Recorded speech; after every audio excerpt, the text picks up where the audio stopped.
Hello everyone, आप सब कैसे हैं। मैं उम्मीद करता हूं कि बहुत अच्छे होंगे और अपनी पढ़ाई को बहुत अच्छे से कर रहे होंगे। मैं आकाश कुमार बढ़ाना वर्चुअल क्लासरूम में आपका बहुत करता हूं। मेरे प्यारे बच्चों, जैसा आपको पता है मेरे प्यारे बच्चों, बेसिकली हमारी आपको 11वीं क्लास है और 11वीं क्लास में हम लोग इकोनॉमिक्स और इसी के साथ हम लोग आपको इकोनॉमिक्स चैप्टर का रिविजन कर रहे थे। वर्ष 1945 के बाद भारतीय जो अर्थव्यवस्था है उसका हमने अध्ययन और आकलन किया और उसी पर हम लोग एक एक करके बात कर रहे थे। तो कल हम व्यापार चीजों को यहाँ तक आपका देख चुके थे कि कैसे कैसे लाइसेंस व्यवस्था जो है वो हमारे यहाँ आई है और इसी पर हम लोगों ने देखकर आपका बात कर ली थी। क्लियर है।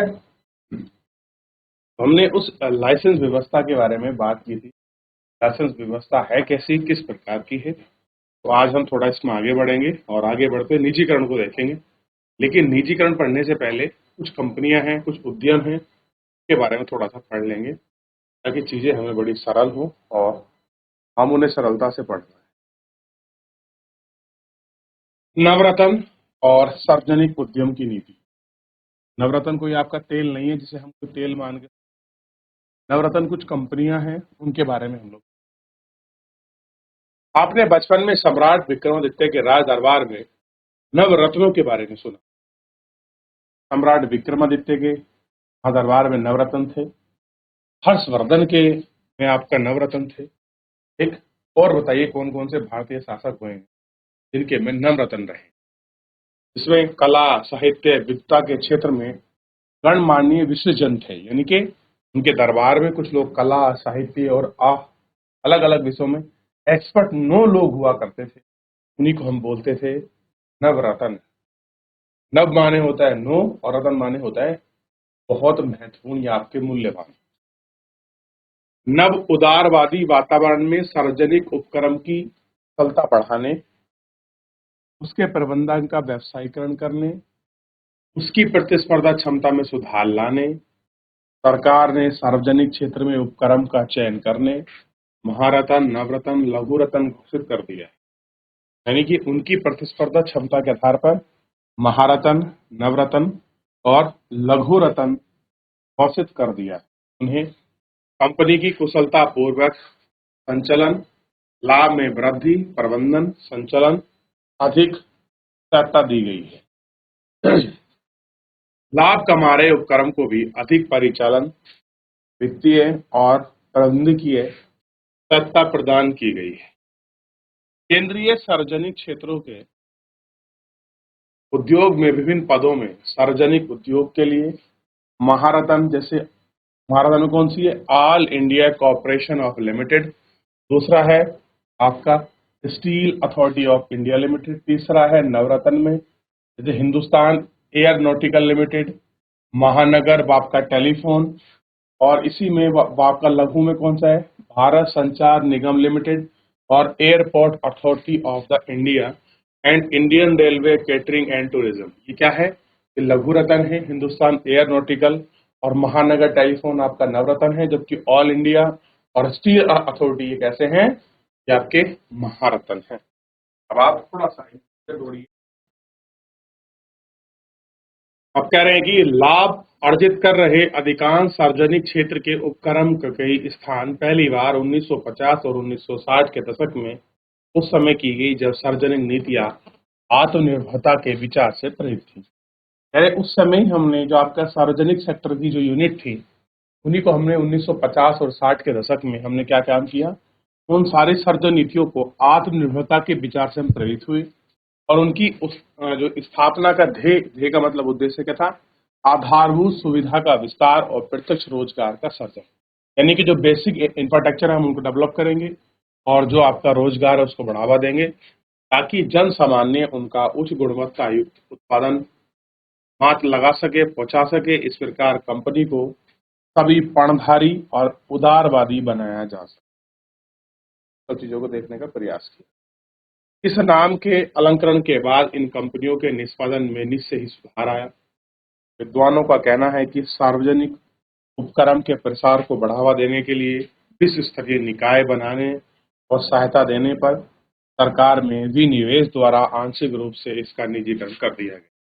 अभी भी कुछ समय पहले तक सरकार ने सार्वजनिक स्वामित्व में ही रखने का निर्णय लिया, उन्हें वित्तीय बाजार, स्वयं संसाधन जुटाने और विश्व बाजारों में अपना विस्तार योग्य बनाया है। उन सबको आपका विचार दिया और विस्तार योग्य उनको बनाया। विस्तार मिलना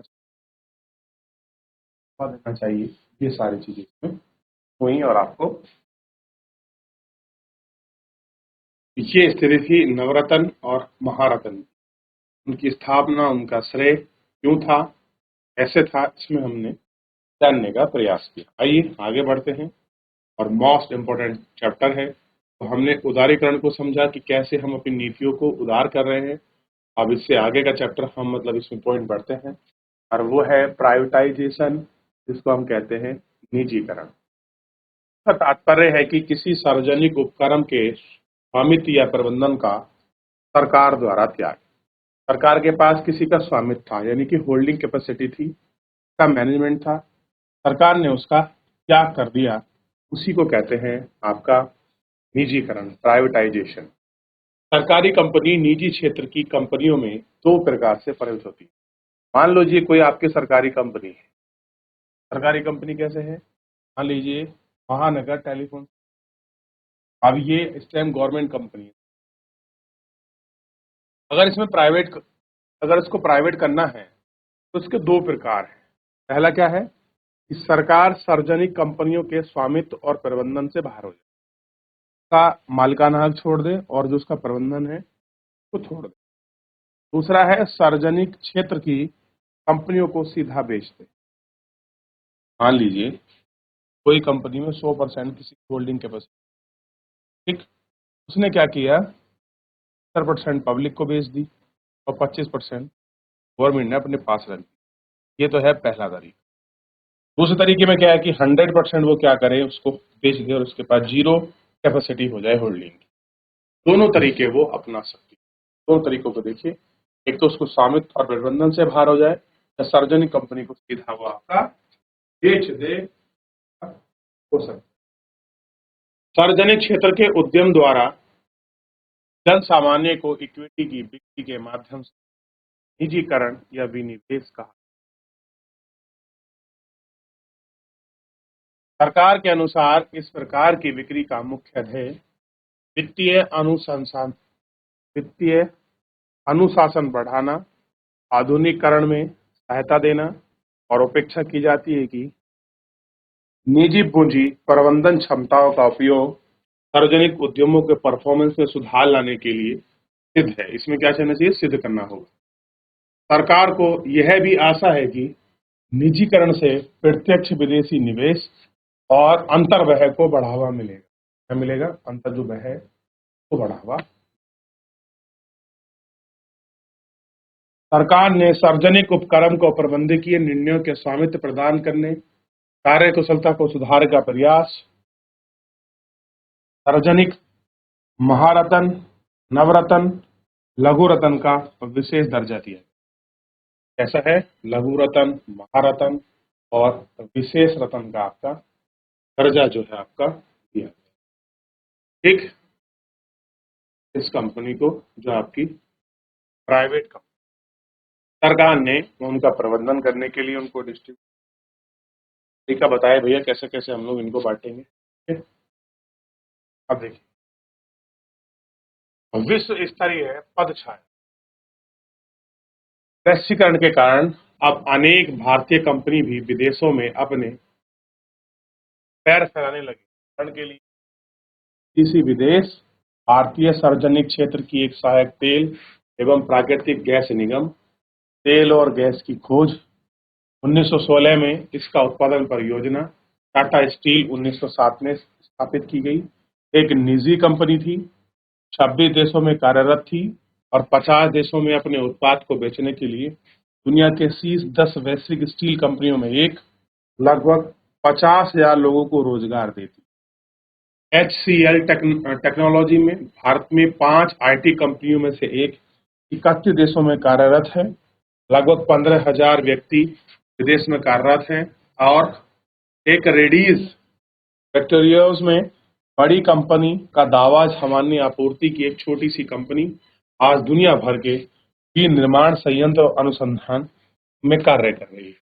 तो बहुत सारी ऐसी कंपनियां हैं जो वर्ल्ड लेवल पर भी अपनी चीजों को छोड़ी है। अब जैसे ही ओएनजीसी को देख लीजिए, टाटा स्टील को देख लीजिए, नालको, बालको, फिर बहुत सारी ऐसी कंपनी, घेल, वेल, अथॉरिटी ऑफ इंडिया, ये ऐसी कंपनी है जिन्होंने विश्व में अपनी टेक्नोलॉजी के रूप में पूरे विश्व विख्याति छोड़ी है। आईटी कंपनी के रूप में भी आप देख सकते हैं। एचसीएल ऐसी कंपनी है, क्लियर है। तो बहुत सारी ऐसी कंपनी है, और आपका टीसीएस वगैरह है, उन्होंने एक विश्व में एक अलग व्याख्याति।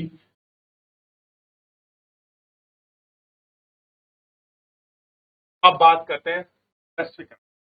तो प्राइवेटाइजेशन का मतलब समझ आ गया, सरकार का स्वामित्व या प्रबंधन का त्याग करना ही क्या है, प्राइवेटाइजेशन, क्लियर है। और के एक लोगों के खुद के अपने उद्योग भी होते हैं, हम उनको भी प्राइवेट कहते हैं। यानी कि जब जहां सरकार का स्वामित्व नहीं है वो कंपनी प्राइवेट हो सकती है, क्लियर है। ये भी कोई बताने वाली बात है नहीं मुझे लगता है, लेकिन बस आपको पता होगा, इतनी मैं आपसे उम्मीद करता हूं। ठीक है, आगे बढ़ते हैं। यदि वैश्वीकरण किसी अर्थव्यवस्था का विश्व अर्थव्यवस्था के साथ एकीकरण, तो ग्लोबलाइजेशन की परिभाषा है किसी अर्थव्यवस्था का विश्व अर्थव्यवस्था के साथ एकीकरण के रूप में किया जाता है। यानी कि आपकी देश की अर्थव्यवस्था दूसरे देश की अर्थव्यवस्था के साथ मिल जाए, इसी को हम ग्लोबलाइजेशन कहते हैं।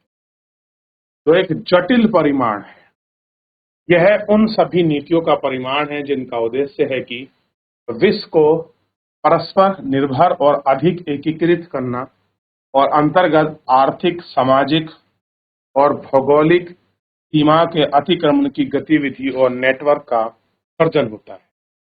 तो वैश्विक ऐसे संपर्क सूत्र की रचना का प्रयास है जिसमें मीलों दूर रह रही घटना के प्रभाव में भारत के घटनाक्रम पर स्पष्ट दिखाई देता है। समग्र विश्व को एक बनाने और सीमा मुक्त करने के लिए इसका प्रयास किया जाता है।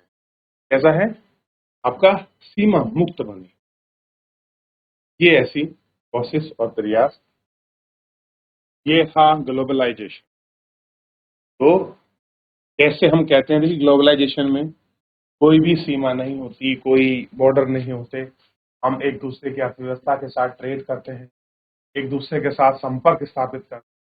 इन्हीं चीजों को हम ग्लोबलाइजेशन रखते हैं, और आपका माना भी जाता है भैया क्या आपका ग्लोबलाइजेशन, ठीक है। और चर्चा भी हम कर रहे हैं, क्लियर है। एक एक करके हमने इन पर आपका बात कर लिया, खास कर लिया, ठीक है। व्यापार नीति सुधार, इन सब चीजों, भारतन वगैरह नवरत्न कंपनी को व्यापार, फिलहाल जो है आज के इस लेक्चर में इतना ही मिलेंगे मेरे प्यारे बच्चों। और घर जाकर नेक्स्ट लेक्चर में आप इनका रिवीजन करिए, पढ़िए, और नेक्स्ट लेक्चर में कोई डाउट होगा